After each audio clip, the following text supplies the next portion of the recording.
Bachelor of hotel management లో university first rank, second rank, third rank. Sun International, Visakhapatnam, Hyderabad. మా ఇద్దరి ప్రేమ పెళ్లి దాకా వెళ్ళింది. ముహూర్తం కూడా పెట్టుకున్నాం. ఇంకా 4 రోజుల్లో పెళ్ళనగా అనిల్ షూటింగ్ కని వెళ్ళాడు. అతను లేని ఒంటరితనం నేను భరించలేకపోయాను. అతన్ని చూడాలని షూటింగ్ జరిగే ఊరికి నేను వెళ్ళాను. నన్ను చూసి అనిల్ ఎంతో థ్రిల్ ఫీల్ అయ్యాడు.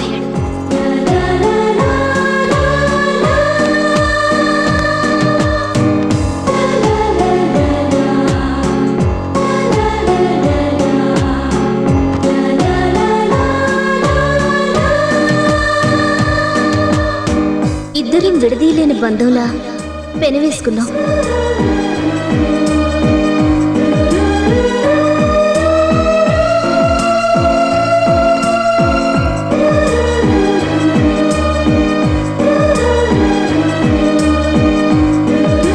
మా మధ్య ప్రతి క్షణం ఓ మధురమైన యుగంలా గడిచింది.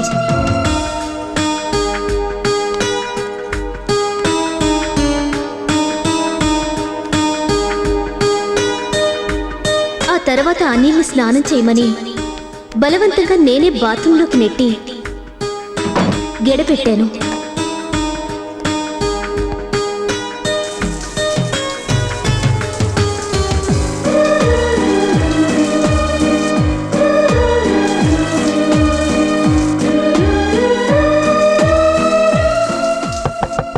అనిల్ గురించి ఆలోచిస్తుంటే బయట ఎవరో తలుపు తట్టిన సౌండ్. నేను వెళ్ళి తలుపు తెరిచేసరికి ఎదురుగా ఎవరో ఆగంతకుడు.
కోరుకుంటే నేనే నా ప్రాణాలు ఇచ్చేదాన్ని. కానీ నన్ను ఎంతో ప్రేమించిన మనిషి, నేను లేకపోతే బతకలేనని చెప్పిన మనిషి నన్ను చంపడమేంటి? చెప్పండి, నన్ను చంపడమేంటి? అతనికి నీకు ఏవైనా గొడవ? ఏం స్వామిది? ఆ అమ్మాయి మనతో ఏదో చెప్పబోతుంటే మధ్యలో అడ్డుపడతారే? సమయం దాటే కొద్దీ ఆమె ఆత్మలో దుష్ట సంకేతాలు మొదలవుతాయి. నేను ఆమెతో మాట్లాడి తీరాలి స్వామి. తొందరపడద్దు. చనిపోయాక ఆమె శవానికి సంస్కారం జరగక దిక్కులేని శవంలా మట్టిలో కలిసిపోయింది. శవ సంస్కారం జరగని ఆత్మలు మన చావుని కోరుకుంటాయి. ఎన్నో సందేహాలతో అనుమానాలతో సతమతమవుతూ ఒంటరిగా తిరుగుతున్న ఆత్మతో మనం సంబంధం పెట్టుకున్నాం. ఆమెని అనిల్ ఎందుకు చంపాడో తెలుసుకోవాల్సింది మీరు ఆమె సందేహాల్ని తీరుస్తే ఆ ఆత్మకి శాంతి దొరికి మనకు దూరంగా వెళ్ళిపోతుంది. లేదా రాబోయే అమావాస్య ముందు రోజు మన ప్రాణాల్ని కబలిస్తుంది, మనల్ని చంపేస్తుంది. ఏమి జరిగినా దేనికైనా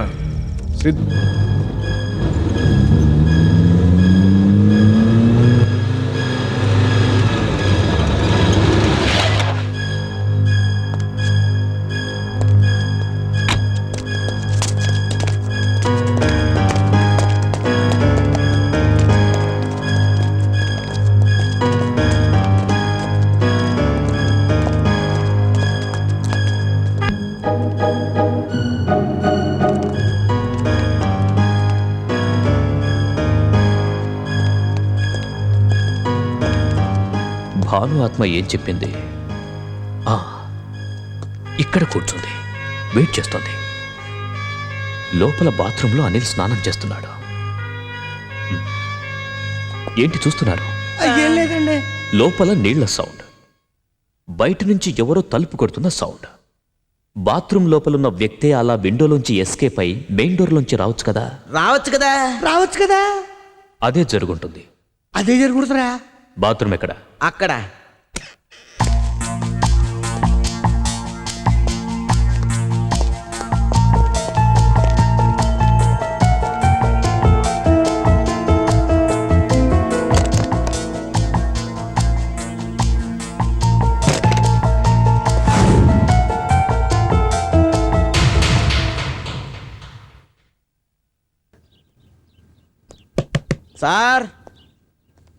sir. Hello sir. Hi, how are you? Fine, please come.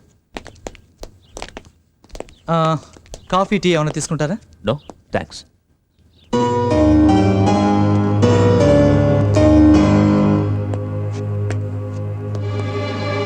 ఇంట్లో ఎవరు లేరా? Alone life.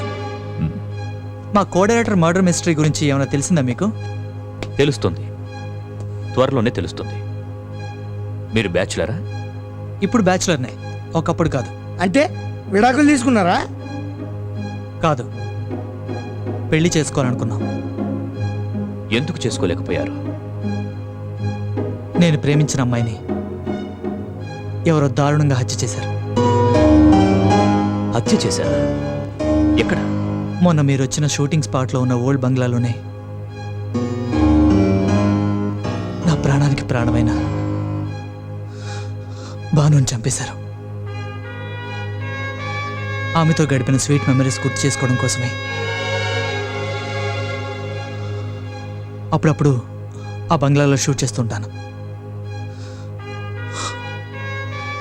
Cool down. అసలే భాను హత్య ఎలా జరిగింది?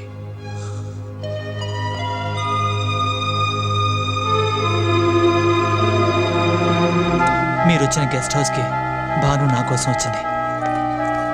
నేను బాత్రూంలో స్నానం చేస్తుండగా భాను పెద్దగా కేక పెట్టింది. తలుపు తీద్దాం అనుకుంటే బయట గడియ పెట్టింది. నేను వెంటిలేటర్ని బ్రేక్ చేసి బయటపడ్డాను. ఎవరో ఆగంతకుడు నా భానుని తరుముతున్నాడు.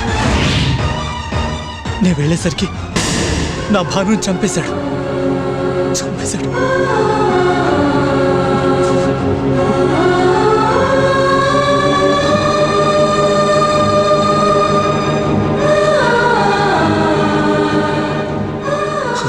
తన్ని కాపాడాలనుకున్నాను, కానీ నా చేతుల్లోనే తన ప్రాణం విడిచింది. నీ పర్సనల్ విషయం గుర్తు చేసి అనవసరంగా బాధ పెట్టాను. సారీ. అతను చెప్పింది విన్నాక ఆత్మకొచ్చిండటో నాకు వస్తాను సార్. ఇప్పుడు అర్థమైంది సార్. ఆ అమ్మాయి ఆకర్షణలో వాడిని చూసి వాడే చంపాడని పొరపాటు పడుకుంటుంది. నటిస్తున్నాడా? నిజం చెప్తున్నాడా? అర్థం కావట్లేదు. నిజం తెలియాలంటే అసలు ఆ రోజు ఏం జరిగిందో వాణ్ణి కాదు, అక్కడున్న వాళ్ళని అడగాలి. గుండెను గుండెతో తాకుతూ రొమాంటిక్ గా శ్వాస వదలాలి. అర్థమైందిగా? సార్ మీకోసం పోలీసులు వచ్చారు. అయిపోయి. Good evening sir. Good evening. రండి సార్, రండి, కూర్చొని మాట్లాడుకుందాం. ఇక్కడ కూర్చోండి సార్. ఇట్స్ ఓకే, మీరు కూర్చోండి. Thank you sir. Boy, coffee పట్రా. చెప్పండి సార్. అనిల్ మీ దగ్గర ఎన్నాళ్ళు కో-డైరెక్టర్గా పనిచేశాడు? 4 ఏళ్ళు కో-డైరెక్టర్గా పనిచేశాడు సార్. ఆ టైంలోనే అతను డీప్ లవ్ లో పడ్డాడు కదా. మీరు వినడానికి వచ్చారా, వినిపించడానికి వచ్చారా? మీరు చెప్పండి. నా ప్రతి సినిమాకి back bone Anil sir. Last year ఒకసారి షూటింగ్ జరుగుతుండగా అనిల్ నా దగ్గరికి వచ్చి నేను ఒక అమ్మాయిని ప్రేమించాను సార్ అన్నాడు. ఆ ఏజ్లో అది కామనే కదా అని నేను భుజం తట్టి బెస్ట్ ఆఫ్ లక్ చెప్పాను. ఒకరోజు అనిల్ నా దగ్గరికి వచ్చి అర్జెంట్ పని ఉంది సార్, 4 రోజులు లీవ్ కావాలని అడిగాడు. సరే నేను పంపించాను. ఏం జరిగిందో ఏమిటో ఆ మరుసటి రోజే తిరిగి వచ్చేసాడు.